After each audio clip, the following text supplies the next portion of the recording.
tout le judaïsme d'une personne dépend de Ouman Rosh Hashanah, dépend de son voyage chez le tzaddik.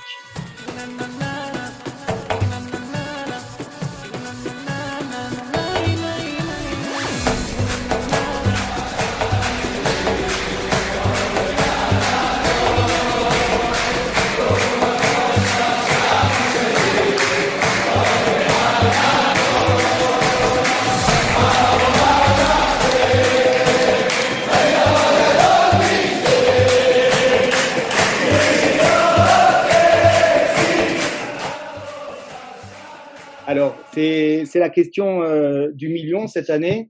Est-ce qu'il y aura Ouman Rosh Hashanah? Alors, je vous réponds par l'affirmative.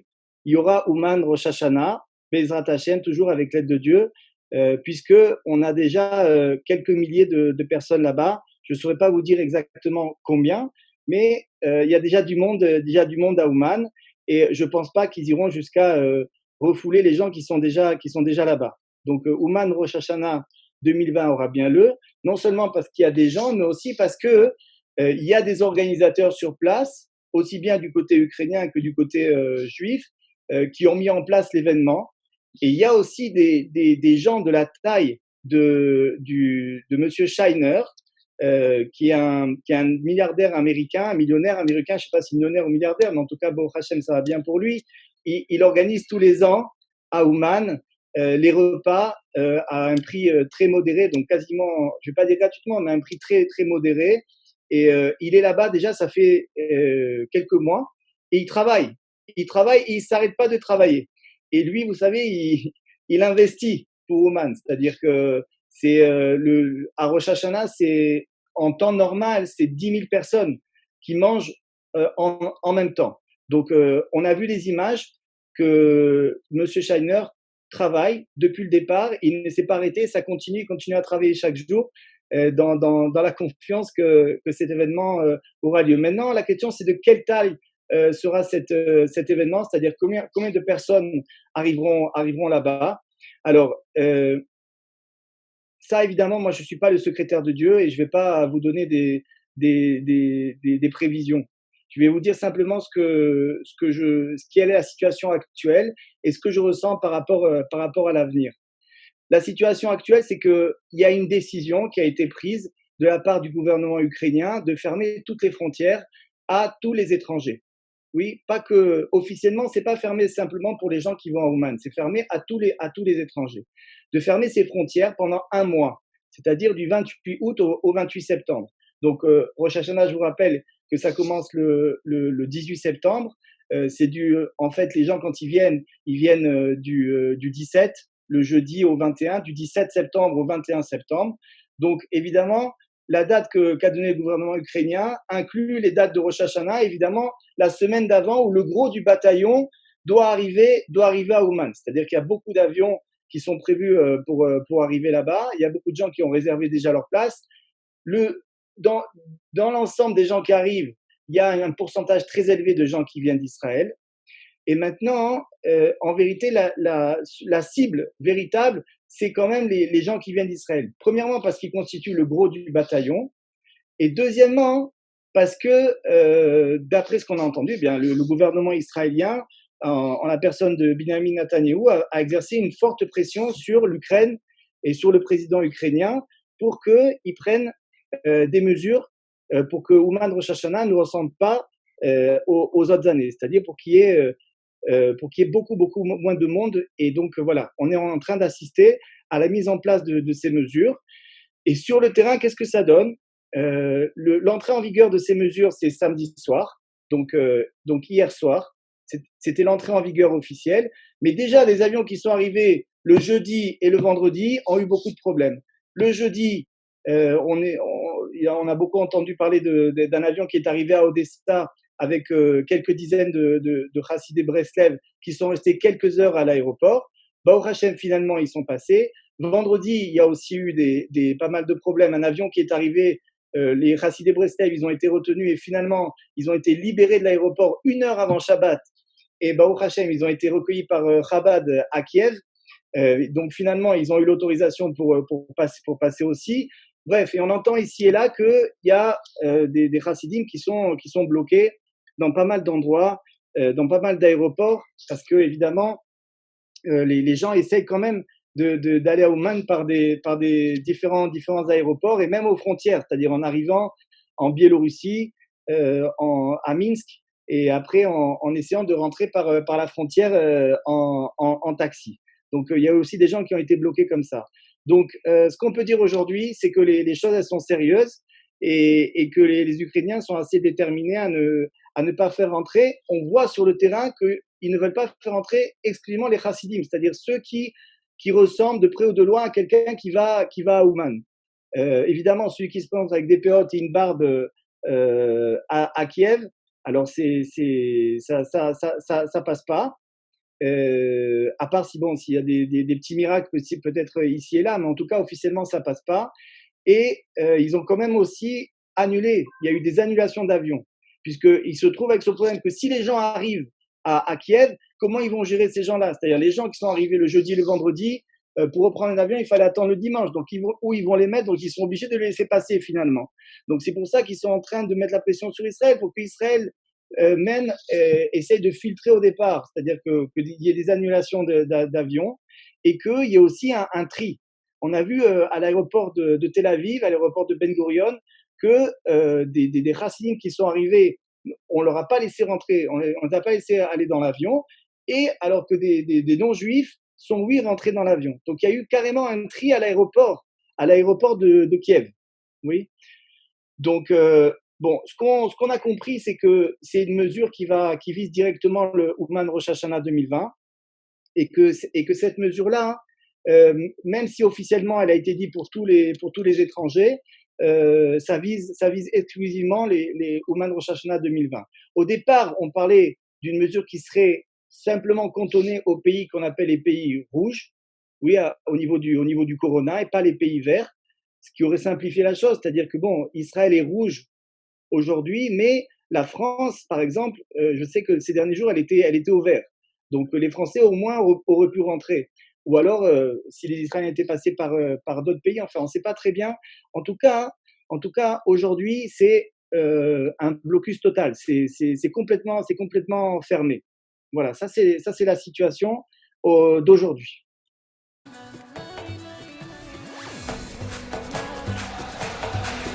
Alors cette année, pour Ouman Rosh Hashanah, il va y avoir un ensemble de mesures, un plan détaillé, vraiment de choses qui vont être réalisées, qui ont déjà été réalisées là-bas sur place, pour que Ouman Rosh Hashanah soit possible d'un point de vue de la contamination du virus Covid-19.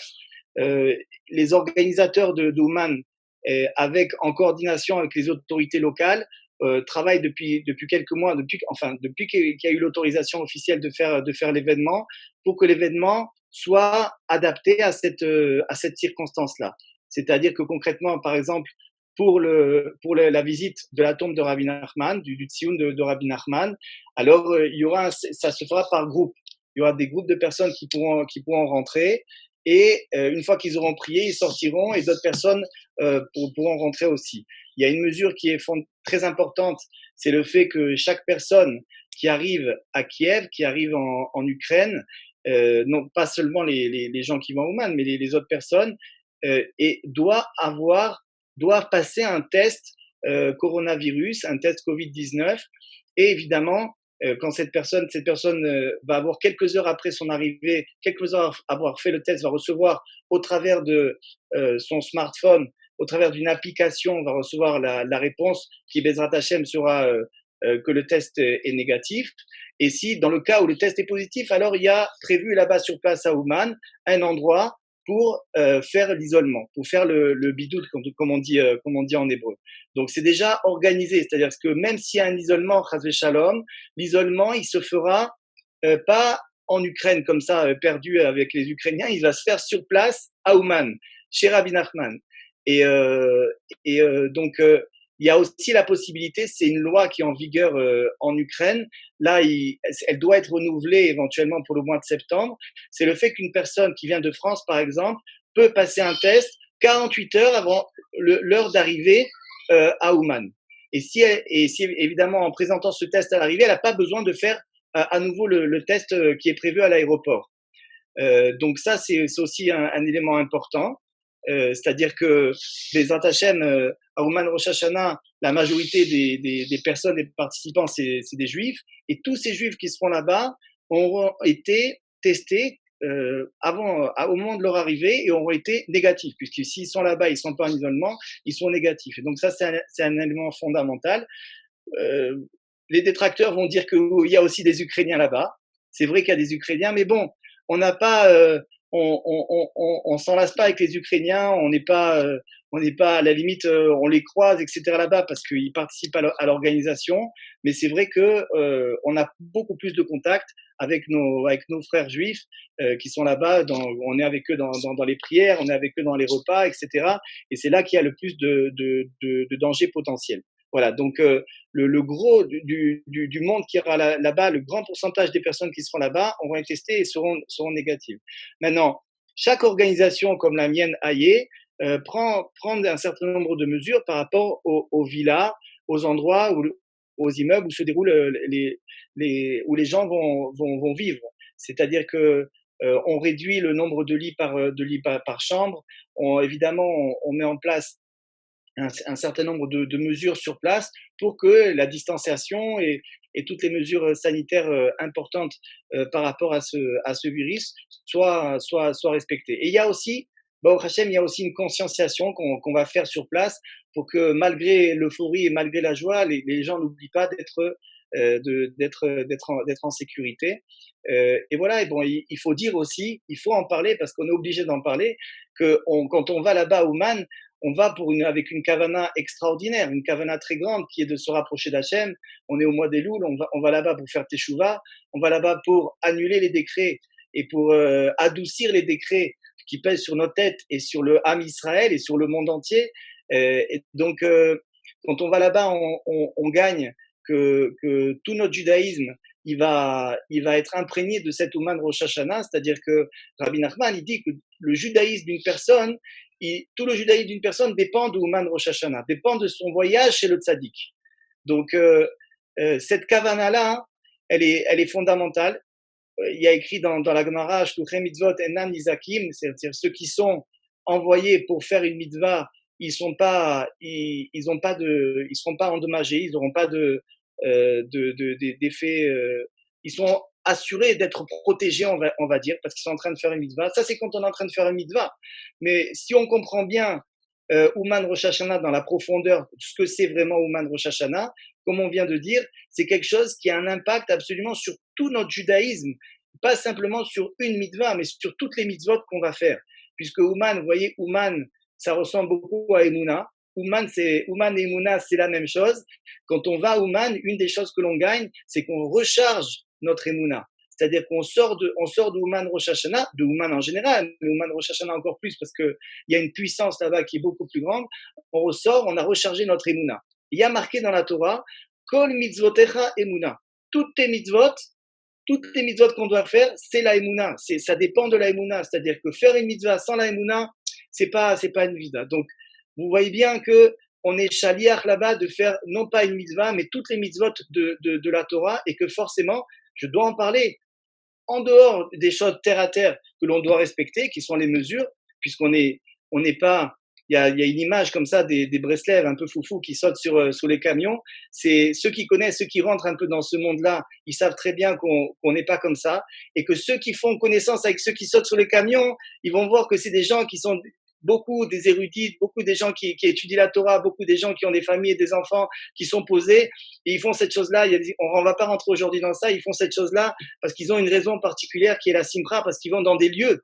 Ils vont dans des lieux qui sont dans des lieux où il y a un danger par rapport à la Shmirat Enaim pour garder ses yeux, etc. et tout. Ils sont obligés de se barricader avec la joie. Donc, ils mettent de la musique aussi pour réveiller les gens. La musique, le nigun, c'est important. Bref, cette image que le monde il a des gens qui sont Breslev, qui sont un peu foufous, c'est faux. Chez Breslev, il y a du tout. C'est vrai que chez Breslev, il y a aussi des gens qui peuvent être imprudents, mais c'est comme dans n'importe quel groupe. Il n'y en a pas plus là-bas que ailleurs. Donc, on fera le nécessaire, Bezrat Hashem, pour que l'événement il se déroule dans les meilleures conditions. Voilà. D'un autre côté, on comprend que les autorités aient peur de cet événement, aussi bien en Israël qu'en Ukraine, mais on sait aussi que il va y avoir un effet naturel. C'est-à-dire, l'effet naturel, c'est que tout le monde va pas partir par rapport à cette situation. Tout le monde n'est pas déterminé comme ça pour partir avec cette situation-là. Bien que ces mêmes personnes qui veulent pas aller aujourd'hui à Ouman Rosh Hashanah se retrouvent dans des synagogues, se retrouvent à la plage, se retrouvent dans des manifestations, etc., etc. Et finalement, c'est la même situation.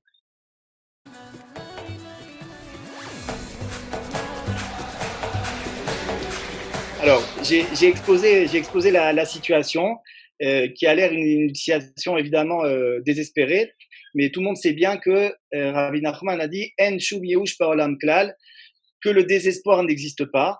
Ça veut dire quoi? Qu'en réalité, le désespoir, c'est une fabrication de la part du Yetzer Hara. C'est-à-dire qu'il y a aujourd'hui une situation, mais cette situation, elle est faite pour qu'on la change. C'est écrit, Rabbi Nachman, il nous explique que tous les obstacles que nous avons pour faire quelque chose dans la Kedusha, dans la sainteté, tous les projets que nous avons qui sont là pour que l'on s'améliore, qui sont des choses que l'on veut faire pour avancer, pour progresser, pour se rapprocher de Dieu, comme Ouman, d'aller à Ouman à Rosh Hashanah, il y a des obstacles. Il y a des obstacles qui sont là, qui viennent devant nous et qui viennent nous freiner de faire cette chose-là. Maintenant, ce qu'il faut comprendre, et ça, c'est très important de saisir ça et d'intérioriser cette chose-là, que ces obstacles, c'est pas pour nous dire non. Ces obstacles, c'est pour nous dire simplement, le cadeau que je veux te faire, Hachem nous dit ça, le cadeau que je veux te faire, c'est un très grand cadeau. Ce que tu projettes de faire, c'est très grand. Ouman Rosh Hashanah, c'est très grand. Tu veux y aller, maintenant, ton envie pour y aller, ta détermination, ta volonté, c'est pas assez. Il faut que tu aies plus. Il faut que ton envie et ton désir de cette chose-là, il soit au niveau de ce cadeau que moi je veux te faire. Parce qu'en vérité, qu'est-ce qu'on peut lui donner à Dieu?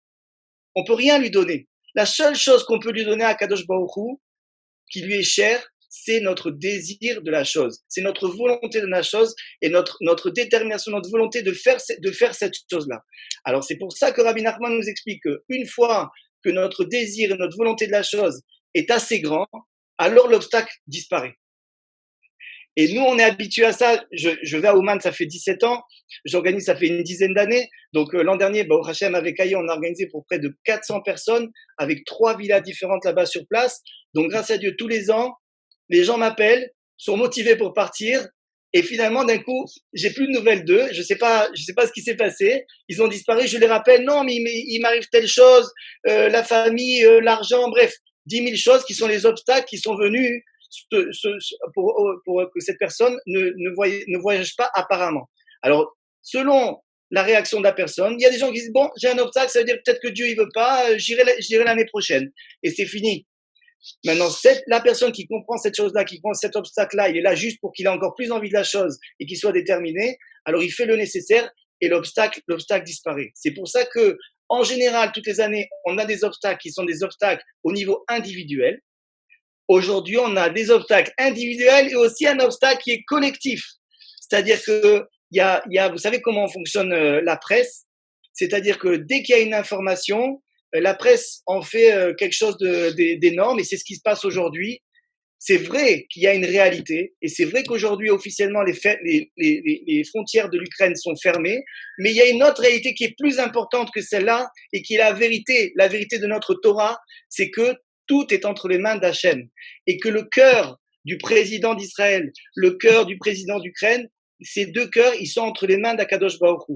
Et si nous, évidemment, on est à la hauteur, notre envie et notre compréhension de cette chose-là est à la hauteur, on va prier, on va sortir dans les forêts ou à la maison, on va crier. Attention quand vous allez crier à la maison que vous soyez peut-être dans le Cheder Mamad, dans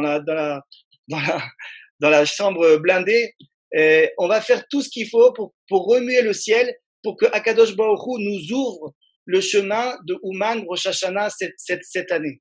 On va faire le nécessaire. Je parle avec beaucoup de gens. J'ai parlé il y a 2 jours avec un ami du Canada qui est le responsable d'organiser tous les gens du Canada. Vous savez, le Canada, pour venir à Ouman, il faut prendre des billets qui sont encore plus chers et c'est encore plus de sacrifices pour arriver de là-bas. Ils sont tous déterminés. Ils prennent leurs billets, ils vont venir à Ouman Rosh Hashanah malgré cette réalité-là. Et c'est ça qui est extraordinaire parce que cet acte-là que l'on fait, malgré ce que l'on voit, malgré cette réalité, de quand même aller réserver des billets avec une annulation, avec une assurance annulation, mais on va quand même réserver un billet. On va quand même se préparer, on va quand même dire moi, sur Rosh Hashanah, pour l'instant, je fais pas de programme. Mon programme, c'est aller à Ouman Rosh Hashanah et je vais continuer à croire, je vais continuer à espérer. Pourquoi? Parce que je sais que tout est entre les mains d'Akadosh Baruch Hu et qu'Akadosh Baruch Hu, c'est sûr qu'il veut cet événement. Il veut cet événement pourquoi? Non pas pour qu'il y ait une recrudescence de l'épidémie, Shalom. Il veut cet événement pour que on aille là-bas et faire en sorte que justement, non pas on fasse diminuer l'épidémie, mais on annule complètement l'épidémie, aussi bien dans les pays où il y a des juifs que dans le reste du monde. Et vous savez que le monde entier, il dépend des juifs, il dépend de leur action, il dépend de leur prière, il dépend de leur tzidkut, il dépend de leur teshuva. Et Rabbi Nachman a dit, non seulement vous dépendez de mon Rosh Hashanah, mais le monde entier dépend de mon Rosh Hashanah. Le monde entier.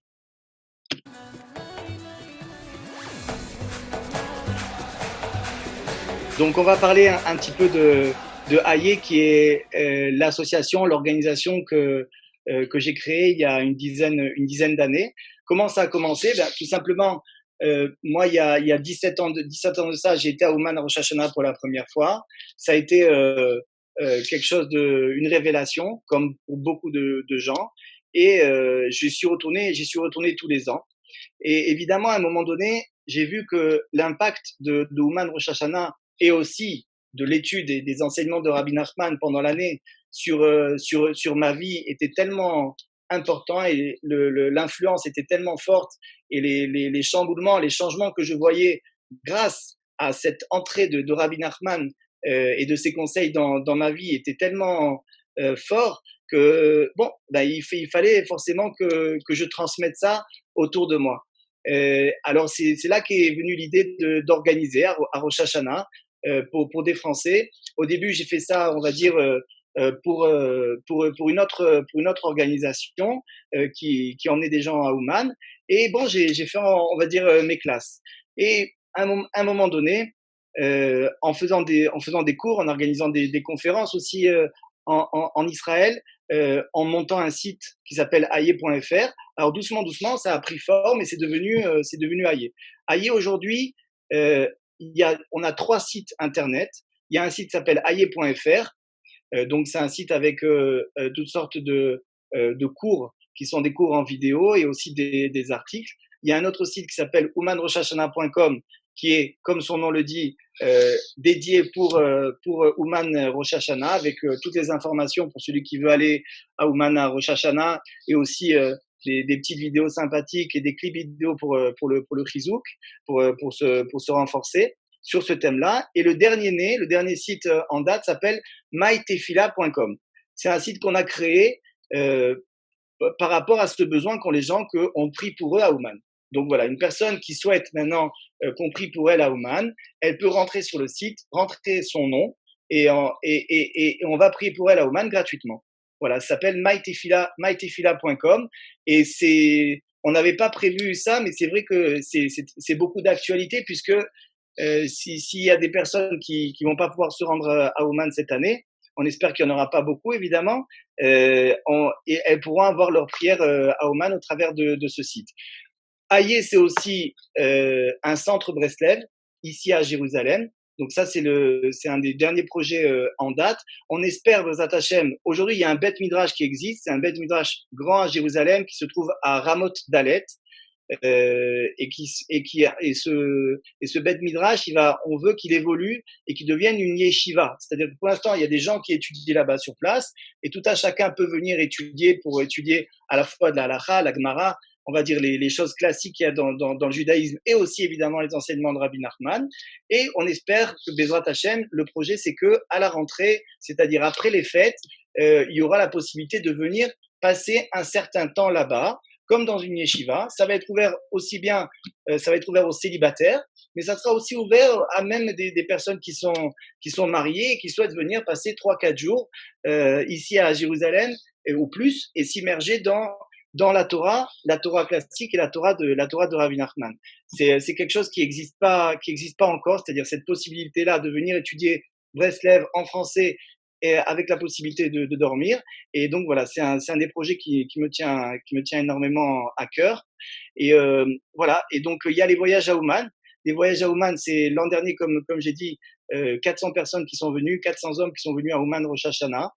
C'est le travail, c'est quoi? C'est un travail d'accompagnement, puisque aller à Ouman en temps normal, c'est un saut dans le vide. En ce moment, c'est carrément un saut dans le vide sans filet. Euh, donc, euh, donc aller à Ouman, c'est quelque chose de pas facile dans son esprit, puisqu'on va en Ukraine, on va dans un endroit qu'on connaît pas, on n'est pas habitué, etc. Donc, il y a besoin, pour beaucoup de gens qui ont jamais été, il y a besoin d'un accompagnement. Donc, depuis ce début de cette envie qu'ont les gens d'aller à Ouman, jusqu'à tous les tracas qu'ils peuvent avoir pour prendre un billet d'avion et pour se rendre là-bas, pour les explications, etc. On les accompagne et évidemment là-bas on les réceptionne et on essaie de faire en sorte d'organiser un endroit qui va faire que dès qu'ils arrivent, ils vont être tranquilles, ils vont avoir un mikvé, ils vont avoir des repas cuisinés par une cuisinière marocaine hors pair, qui est notre cuisinière qui vient chaque année. On fait le pain là-bas, on a des fours là-bas, on est très très organisé, il y a tout ce qu'il faut, il y a les offices de Rosh Hashanah sur place, il y a évidemment beaucoup de cours avec les meilleurs intervenants de Breslev du moment, et puis il y a une ambiance extraordinaire, c'est-à-dire que quelqu'un qui arrive, qui est là-bas pour la première fois, il va tout de suite congénier, il va tout de suite faire des amis, rencontrer des gens qui vont le conseiller, qui vont lui dire quoi faire, qui vont le renforcer. Et ça va donner un résultat de 3, 4 jours de joie et intense au niveau spirituel, de prière, d'études de Torah. Et les gens sortent pour, je peux dire, je vais pas dire 100% parce que ça n'existe pas, mais 99% sortent vraiment émerveillés de ces jours-là. C'est compliqué à organiser parce que on travaille en terrain ukrainien et à Ouman, les gens ils sont des fois invités en dernière minute. Beaucoup sont invités en dernière minute. C'est-à-dire qu'on a des appels vraiment dans la semaine de Ouman où quelqu'un prend son billet d'avion et d'un coup débarque à Ouman, complètement invité comme ça, propulsé à Ouman. Il faut qu'on soit là pour assurer, c'est-à-dire il faut qu'on soit là pour avoir la structure adéquate pour recevoir toutes ces personnes-là et qu'ils aient un séjour inoubliable.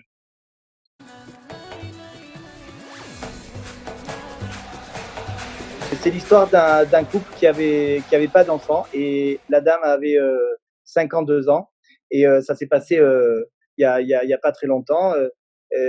Ils sont venus à Ouman pour prier, pour avoir un enfant. C'est des Français. Et cette dame, par la suite, m'a demandé si son mari pouvait, dans la même année où ils ont été à Ouman tous les deux, elle m'a demandé s'il pouvait venir avec moi à Rosh Hashanah. Alors, bon, évidemment, je lui ai dit qu'avec plaisir, mais je lui ai dit quand même, si ça va lui faire 2 fois, parce que ce monsieur, il était pas, son mari, il était pas, c'est pas un grand religieux, quoi. C'est un juif qui pratique, mais c'est pas un grand religieux. Alors, je lui ai dit, bon, c'est peut-être beaucoup. Elle a dit, non, non, non, il faut qu'il aille. Et lui aussi, il était motivé apparemment. Alors, dans la même année, il est retourné à Ouman Rosh Hashanah et il a passé un très bon séjour avec nous. Il a prié là-bas pour avoir un enfant, évidemment, entre autres. Et par la suite, il est revenu. Ils sont repartis encore une fois. Ils ont été 3 fois priés à Ouman et est arrivé une chose extraordinaire alors que les médecins lui donnaient absolument aucune chance d'avoir d'enfants. C'est-à-dire que en Israël, ils voulaient même pas lui faire de traitement pour qu'elle ait un enfant. Elle a passé des traitements et Baruch Hashem, elle est tombée enceinte. Et elle est tombée enceinte, pas que enceinte, elle est tombée enceinte de triplé. Donc ça a été une nouvelle extraordinaire. Et elle a eu vraiment une très grande épreuve à partir du moment où elle est tombée enceinte, puisque les médecins voulaient absolument, et je pèse mes mots, ils voulaient absolument, ils ont vraiment exercé beaucoup de pression sur elle pour qu'elle enlève 2 enfants. Bon, ils voulaient évidemment pour son bien, parce que ça représente un grand danger. Et pendant quelques mois, il a fait, bon, c'était au début de la grossesse, elle a eu une très grande épreuve et finalement, elle a décidé, contre l'avis des médecins, de garder les 3 enfants et les 3 embryons. Et Baruch Hashem, la naissance s'est déroulée de façon extraordinaire. Je me rappellerai toujours, c'était une naissance qui était programmée à 7 mois Et comme je savais exactement quand ça allait se passer, j'ai été prié à ce moment-là sur la tombe de Rabbi Israël Berodesser, qui est enterré ici à Givat Shaoul à Jérusalem. Et son mari, Georges, il m'a appelé, il m'a dit Aaron, ça y est, Rabbi Nachman a exaucé nos prières. Il me l'a dit vraiment comme ça. C'est la première chose qu'il m'a dit. Il m'a dit Rabbi Nachman a exaucé nos prières. On vient d'avoir 3 enfants. On a eu 2 garçons et une fille. Rendez-vous compte, 2 garçons et une fille, c'est-à-dire voilà, il était en larmes évidemment.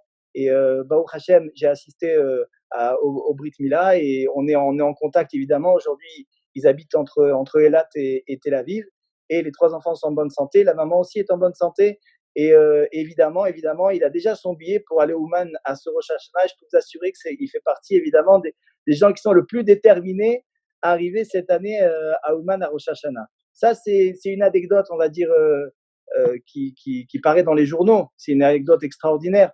Mais il y a encore beaucoup d'anecdotes qui sont de l'ordre de comme ça, des petits miracles ou des plus grands miracles qui ont lieu, comme des gens pendant des années qui n'ont pas eu d'enfants, et comme eux, et qui ont eu des gens qui n'avaient pas de shalom bayit et qui l'ont eu, des gens qui avaient des problèmes de travail, etc., etc. Et ce qui est important de savoir, c'est la chose la plus importante, c'est que Ouman Rosh Hashanah, ça change une personne. Dans la vie, moi souvent je dis aux gens, tu verras, dans ta vie il y aura avant Ouman et après Ouman. Ouman, c'est sûr que c'est un changement. Même des fois, si ce changement-là, une fois, je me rappelle très bien, j'ai appelé un garçon qui était venu, il n'était pas très religieux, il avait passé un bon séjour. Et j'aime bien, hein, autant que faire se peut, être en contact avec les gens par la suite. Des fois, c'est difficile parce qu'il y a beaucoup de monde, mais des fois, je lève le téléphone et j'appelle pour savoir comment ça va, comment s'est déroulée l'opération en quelque sorte. C'est une vraie opération au Man Rosh Hashanah. Et ce garçon, il m'a dit que il n'a pas accéléré dans la pratique. Il n'est pas devenu plus pratiquant. C'était quelqu'un qui faisait même pas Shabbat quand il est venu. Mais il m'a dit quand même, il y a quelque chose que oui, j'ai constaté, c'est que j'ai pris confiance en moi. J'ai pris confiance en moi et grâce à cette confiance que j'ai pris, j'ai ouvert ma société, chose que jamais j'aurais pu faire avant sous Ouman. Ça m'a donné confiance en moi. Alors évidemment, euh, comme ça, a priori, ça n'a pas l'air d'être quelque chose de très religieux, la confiance en soi, mais en fait, c'est tout le judaïsme. C'est tout le judaïsme, d'avoir confiance en soi, d'avoir confiance en nos possibilités. Et en fait, en réalité, quand on a confiance en nous, c'est parce qu'on sait, ça c'est dans la profondeur, c'est ce que nous explique Rabbi Nathan, on sait combien Akadosh Baruch Hu, il nous aime. C'est comme un enfant, on sait que les enfants qui ont confiance en eux, c'est les enfants qui ont senti que leurs parents les aiment. Et quand on sent qu'Akadosh Baruch Hu nous aime, alors on a confiance en nous. C'est quelque chose qui est vraiment lié avec des choses profondes, des choses spirituelles. Voilà, donc des anecdotes, on pourrait passer beaucoup de temps pour en raconter. Ça, c'est une d'entre elles. Mais la plus grande anecdote, c'est notre changement personnel à chacun d'entre nous.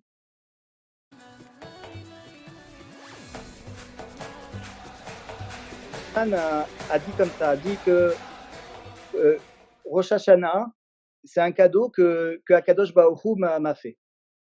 Alors, on comprend que les tzadikim, ils reçoivent de la part d'Akadosh Baruch Hu des cadeaux. Pourquoi? Parce que les tzadikim, ils se sacrifient, ils donnent tout ce qu'ils ont. Chaque instant de leur vie, ils le donnent pour le Ham Israël. Et leur récompense, c'est de recevoir des cadeaux. Rabbi Shimon Bar Yochai, avant Rabbi Shimon Bar Yochai, Moshe Rabbeinu a reçu comme cadeau la Torah. La Torah, elle a été donnée à Moshe Rabbeinu pour le Ham Israël. Rabbi Shimon Bar Yochai a reçu le Zohar. Et le Zohar, c'est un cadeau que Rabbi Shimon a reçu pour le Ham Israël. Ça veut dire quoi pour le Ham Israël? C'est-à-dire qu'avec ces cadeaux, ces tzadikim, ces cadeaux, c'est quoi? C'est de la connaissance, c'est du date.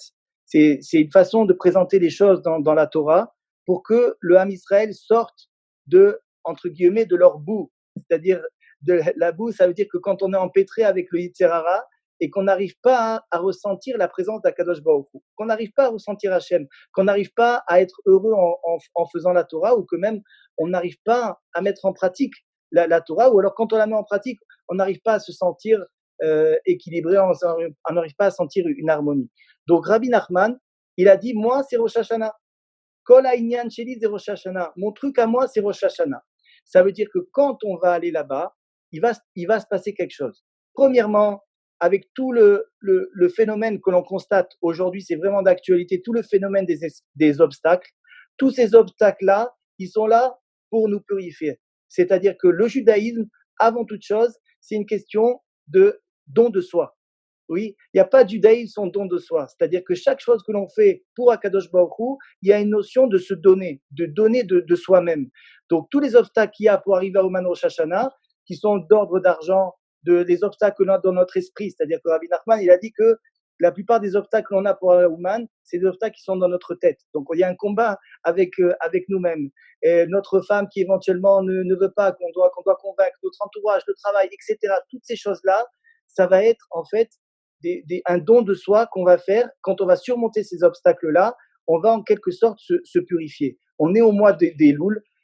Au mois des Louls, on doit se purifier. On fait des Teilim, on fait des Slichot, on fait toutes sortes de choses qui nous permettent de purifier notre âme. Pourquoi on doit purifier notre âme? Parce que quand notre âme est purifiée, on a des bonnes pensées. On a ce qu'on appelle des marchavot théorot, des pensées pures. Et c'est ça tout le but de Rosh Hashanah. À Rosh Hashanah, il faut arriver le jour du jugement avec des pensées pures. Parce que si le jour du jugement, on a des bonnes pensées, c'est-à-dire qu'en quelque sorte, on est déterminé, on est dans des bonnes dispositions pour passer une année auprès d'Akadosh Baruch Hu, dans le judaïsme, et avec le pied sur l'accélérateur, en quelque sorte. Si ce jour-là, de Rosh Hashanah, Hachem, il voit ça dans notre esprit, qu'on a des bonnes pensées comme ça, alors le jugement, il va être extraordinaire. C'est-à-dire qu'il va repousser toutes sortes de décrets qui sont là, en fait, les décrets qui viennent à Rosh Hashanah, ils sont là, ils vont nous tomber Chazvé Shalom dessus pour nous réveiller. Mais si quelqu'un arrive à Rosh Hashanah, il est complètement réveillé déjà, alors c'est ça l'annulation des décrets. Et Rabbi Nachman, c'est ça le secret qu'il a. Il y a beaucoup d'autres secrets, mais un des secrets, c'est ça, c'est que nous, le fait d'arriver à Rosh Hashanah et le fait de se retrouver chez lui, et le fait de se retrouver avec tellement d'autres juifs qui sont là pour une seule chose, pour faire teshuva, pour pouvoir avancer, pour pouvoir obtenir une bracha pour eux-mêmes, pour leur famille, pour leurs amis et pour tout le Ham Israël, cette chose-là, conjointement, elle crée que Rabbi Nachman, il l'utilise, et il va le monter dans le ciel, et chaque personne qui vient, il va donner une puissance justement aux tzaddik, à Rabbi Nachman. On sait que les tzaddikim, c'est écrit que quand ils sont partis, ils vivent, Bemitatam nikraim chaim, quand ils sont partis, ils sont en vie, et Bemitatam yotek dolim echayem. Bemitatam, c'est-à-dire quand ils sont partis, ils sont encore, quand ils sont que spirituels, ils sont encore plus grands que quand ils étaient dans leur vie. Donc c'est quoi la grandeur des tzadikim? Ils vont continuer le travail qu'ils faisaient quand ils étaient dans ce monde, mais ils vont le continuer dans un monde spirituel. Et c'est ce que fait Rabbi Nachman, c'est-à-dire qu'avec tous les gens, avec tous les efforts, avec tous les sacrifices que les gens ils font pour arriver à Ouman, et évidemment toutes les prières qui sont faites là-bas dans un endroit hautement spirituel, hautement saint, hautement kadosh, alors le tzaddik, il va utiliser tout ça pour aller plaider, parce que les tzaddikim, c'est des avocats, pour aller plaider, pour se présenter devant Akadosh Baruch Hu et demander d'adoucir cette année, que ce soit une année douce, oui, que ce soit une année avec des brachot, que ce soit une année avec de la réussite dans tous les domaines, pour cette personne-là et pour tout le Ham Israël.